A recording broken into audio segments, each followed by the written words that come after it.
جی عزیز دوستو السلام علیکم۔ آج ہم مستنصر حسین تارڑ کے ناول قربت مرگ میں محبت کے حوالے سے لیکچر نمبر 2 کو لے کر حاضر ہوئے ہیں۔ آج کے لیکچر میں ہم اس ناول قربت مرگ میں محبت کے کرداروں کے حوالے سے کچھ بات چیت کریں گے۔ اس کا جو مرکزی کردار ہے وہ خاور نام کا ایک شخص ہے، جو ہیرو تو ہے مگر اس میں ہیرو کی جو صفات ہوتی ہیں وہ موجود نہیں ہیں۔ مصروف ادیب ہے، فنکار ہے، عمر کے اس حصے میں ہے جہاں جذبات ٹھنڈے اور شخصیت میں ٹھہراؤ آ جاتا ہے۔ بیوی کے انتقال کے بعد بیٹیوں کے اصرار کے باوجود تنہا رہنا پسند کرتا ہے۔ جسمانی زوال کے قریب 3 عورتوں سے ملتا ہے، اسے محبت نہیں ملتی مگر مرگ یعنی کہ موت مل جاتی ہے۔ ساری کہانی دراصل اسی کردار کو محنت سے پیش کرنے کی ایک کوشش جو ہے وہ ہمیں نظر آتی ہے۔ خاور کے ذہن پر موت کا خوف سوار نظر آتا ہے۔ موت کے خوف سے مجبور ہو کر وہ تنہائی کو ختم کرنا چاہتا ہے، نسوانی حسن میں پناہ ڈھونڈتا ہے مگر وہ ہر جگہ پر موت کی آہٹ کو محسوس کرتا ہے۔ نسوانی کرداروں کی اگر ہم بات کریں تو نسوانی کردار فعالیت اور نسوانیت کے حوالے سے بڑے جاندار ہیں۔ پکھی کا کردار ایک ایسی عورت کا کردار ہے جو خاور کو کسی حیثیت سے تو نہیں جانتی، یعنی وہ اس کو ادیب کے حیثیت سے یا فنکار کے حیثیت سے نہیں جانتی، وہ اسے ایک ایسے مرد کے روپ میں دیکھتی ہے جس کا حکم مان کر اسے کچھ معاشی آسودگی جو ہے وہ حاصل ہو سکتی ہے۔ مگر اس بار جو اس کا یہ صاحب ہے یعنی کہ خاور ہے وہ بڑا بے پرواہ ہے۔ پکھی جو ہے وہ فاحشہ عورت نہیں ہے، بلکہ غربت اور تنگ دستی کا مقابلہ کرنے کے حوالے سے وہ اپنے خاندان کا ایک فعال حصہ ہے۔ دوسرا نسوانی کردار ایک بے نام سا کردار ہے جسے غلافی آنکھوں والی اور پاگل خانہ کہہ کر متعارف کرایا گیا ہے۔ وہ خاور سے ملنے کی وجہ بتاتی ہے اور اپنے نام اور پہچان کے علاوہ سب کچھ بتاتی ہے۔ وہ کہتی ہے، شادی کے بعد میں نے یہ فیصلہ کر لیا کہ میں مرزا صاحب کے بچے پال کر بڑے کروں گی، ان کی شادیاں کروں گی اور پھر جو میں چاہتی ہوں وہ کروں گی۔ وہ خاور سے جو ہے وہ اپنی جان پہچان چھپاتی ہے، اپنی پہچان چھپاتی ہے۔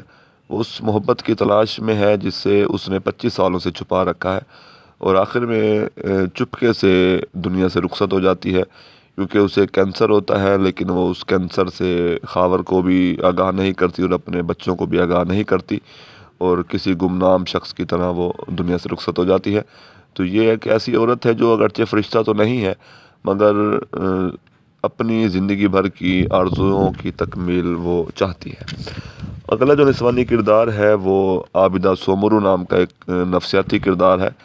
اسے ایک نفسیاتی مسئلہ ہے کہ اسے محسوس ہوتا ہے کہ وہ کینسر کی مریضہ ہے اور وہ زیادہ دیر تک زندہ نہیں رہے گی۔ وہ خاور کی ہمدردی حاصل کرنے میں کامیاب ہو جاتی ہے۔ ایک باذوق خاتون ہے، فارسی ادب کا خاصا ذوق رکھتی ہے۔ وہ مکار اور دھوکے باز نہیں ہے بلکہ اپنے واہموں، خدشوں اور خوابوں کی اسیر ہے۔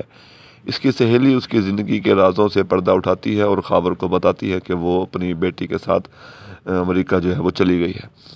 تیسرا کردار ڈاکٹر سلطانہ شاہ کا کردار ہے جو کہ بلوچستان سے تعلق رکھتی ہے۔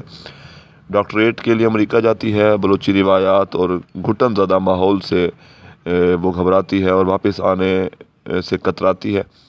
وہ اپنے کزن سے محبت کرتی ہے، وہ اس کا انتظار کرتا ہے مگر وہ واپس نہیں آتی ہے۔ سلطانہ شاہ کی چھوٹی بہن کی منگنی اس لڑکے سے کر دی جاتی ہے مگر شادی سے 1 روز پہلے وہ قتل ہو جاتا ہے، اور ڈاکٹر سلطانہ امریکہ جا کر اپنی تہذیب اور روایات بھول جاتی ہے، شراب پیتی ہے۔ نیم برہنہ حالت میں ایرانی ٹیکسی ڈرائیور اسے فلیٹ میں چھوڑتا ہے۔ اس ایرانی ٹیکسی ڈرائیور کے اچھے سلوک کے باعث وہ شراب کو ہمیشہ ہمیشہ کے لیے چھوڑ دیتی ہے، تو اس کی توجہ جو ہے پھر شراب نوشی سے موت کی حقیقت جاننے کی طرف مرکوز ہو جاتی ہے۔ خاور کی کتابوں میں موجود موت کا تصور اسے خاور سے ملاقات کی طرف لاتا ہے۔ خاور اس کی وحشی نیم آنکھوں کا اسیر ہو جاتا ہے۔ وہ ہر بار اسے حیران کرتی ہے۔ گھر مسمار ہونے کے بعد غلافی آنکھوں والی کی موت اور عابدہ سومرو کے امریکہ جانے کا جو واقعہ تھا، اور اس کے علاوہ یہ سارے واقعات اس کو بڑا خاور کو دکھی کرتے ہیں۔ اس کے بعد خاور کی زندگی کا جو مقصد ہے وہ سلطانہ شاہ کا انتظار ہو جاتا ہے۔ مسمار شدہ گھر کے ملبے میں دفن فون کی گھنٹی بجتی ہے، وہ اسے واپسی کی اطلاع دینا چاہتی ہے، مگر وہ فون ایک بچہ جو ہے وہ اٹھاتا ہے، سنتا ہے، مگر اس کو کوئی بات سمجھ میں نہیں آتی۔ مگر خاور جب دریائی سفر سے واپسی کا ارادہ ظاہر کرتا ہے تو اگلے ہی روز وہ کشتی پر مردہ پایا جاتا ہے۔ اس ناول میں موت بھی ایک تحریکی کردار کی صورت میں ہمارے سامنے موجود ہے۔ محمد فرید احمد اپنے تحقیقی مقالے پاکستانی اردو ناولوں کا تنقیدی و تجزیاتی مطالعہ میں اس ناول کے کرداروں کے بارے میں لکھتے ہیں۔ قربت مرگ میں محبت تمام کرداری ناول ہے۔ یہ ادیب کی زندگی پر لکھا گیا ناول ہے جو بڑھاپے کی دہلیز پر قدم رکھ چکا ہے۔ اس ادیب کی زندگی میں مختلف نوعیت کے 3 نسوانی کردار رونما ہوتے ہیں اور تینوں ہی اس سے محبت کرتے ہیں۔ یہ تینوں نسوانی کردار چاہتے ہیں کہ یہ ادیب ایک قدم ان کی طرف بڑھائے، مگر ہر بار موت کی فکر اور خیال اس کے دامن گیر ہو جاتا ہے۔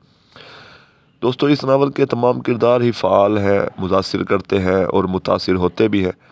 نسوانی کرداروں کی تشکیل میں تارڑ نے خاصی محنت کی ہے۔ خاور کے ساتھ تمام نسوانی کردار نفسیاتی الجھنوں کی عکاسی بھی کرتے ہیں اور زندگی کے ان مسائل سے بھی پردہ اٹھاتے ہیں جن پر عام طور پر توجہ نہیں دی جاتی۔ شکریہ۔